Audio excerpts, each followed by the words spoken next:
It was all about short side trades today in the morning move of the German DAX. I think it's really important to understand where you are in a trend from trading the bigger time frames to know which way to go in the morning when you're trading that morning day trade.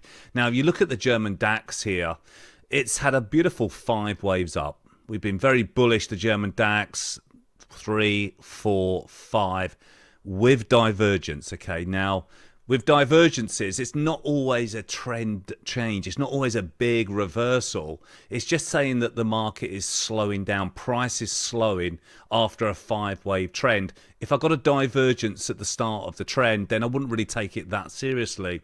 But seeing divergences and yellow lines coming in here with the indicator at the highs here is giving me a bit of a heads up that we could see a bit of a reversal. Now, we're still green on the pro trend system. We're still green on the tracks here. It's just saying that we're slowing down. Now, if we get a red on the board here on PTS, then that's a different ball game, okay? But at the moment, we're still green, we're still up. It's just slowing down the move. Now, for us today, the morning move was all about short side trades. Now, just before 8 a.m., we love this trade. This is our bread and butter trade every morning, guys.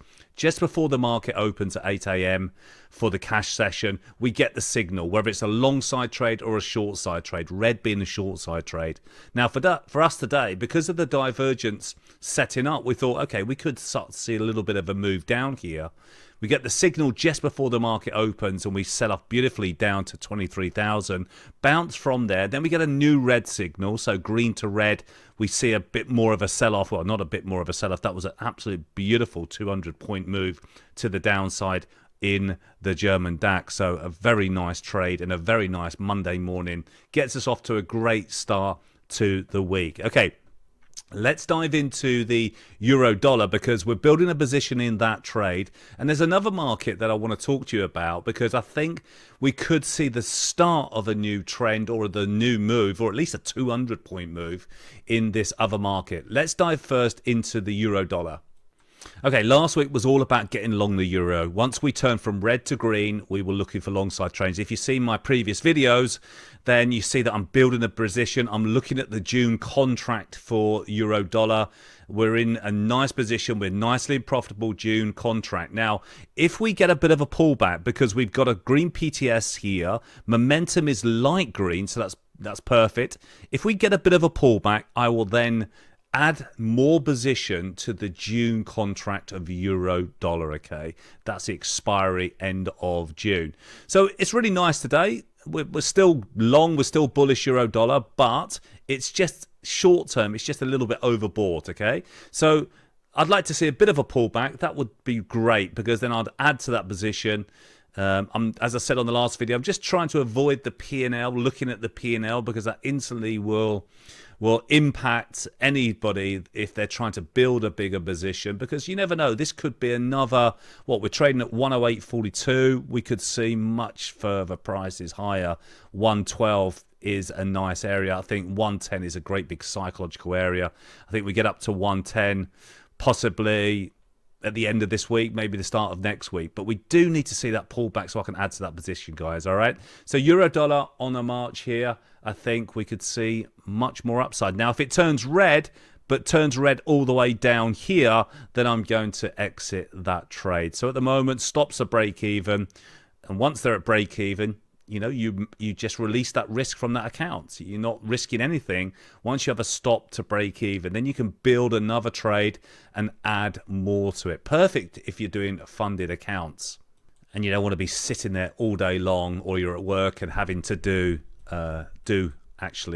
work. Okay, so all right, now let's look at the crude oil market, because I think we could be seeing a bit of a bottoming formation set up here. Now there's a great big support area on crude oil. I still think it's a little bit early, but the potential we could see.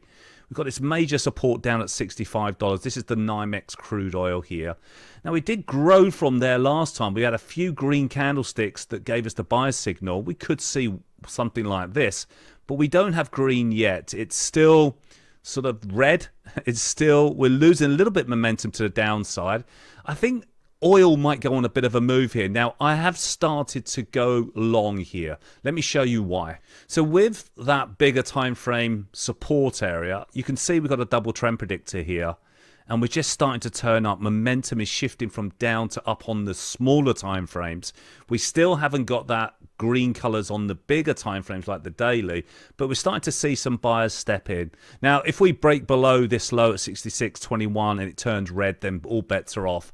But as we start to progress and see more greens on the board, we're starting to see 60-minute greens here. Okay, so I think this has got a potential 200-point trade, guys. So I'm starting to build a position in this market. I think, you know, when oil gets going, it's a great trending market. I remember trading it up to $147 a barrel back in the days, early 2000s, and it's a great market to trade, just like gold is a great market to trade once it trends. These commodities can go on an absolute tear, and if you're on the back of it on the right side, you can make very nice returns very quickly as well. So keep my eye on oil. It's a great market to trade. I just love the way it's priced, $67, nice and simple. And you know, we shall see if that wants to go on a bigger move, and we'll see if that wants to push higher. Other currencies like Aussie CAD and dollar CAD are interesting as well, but these are my main moves. This is where we are in a trend. You always want to try and catch the start or middle of a trend. Be careful at the end of trends, which are normally with divergences, okay, ends of trends. In fact, it's very much where they're slowing down on price, all right? Hope it helps. Don't forget to subscribe to this channel. We'll update you on this crude oil trade. You know, if we get something going and get a bigger move, fantastic. If we don't, then, you know, we're just managing our risk. Euro as well, and I'll speak to you soon. Take care.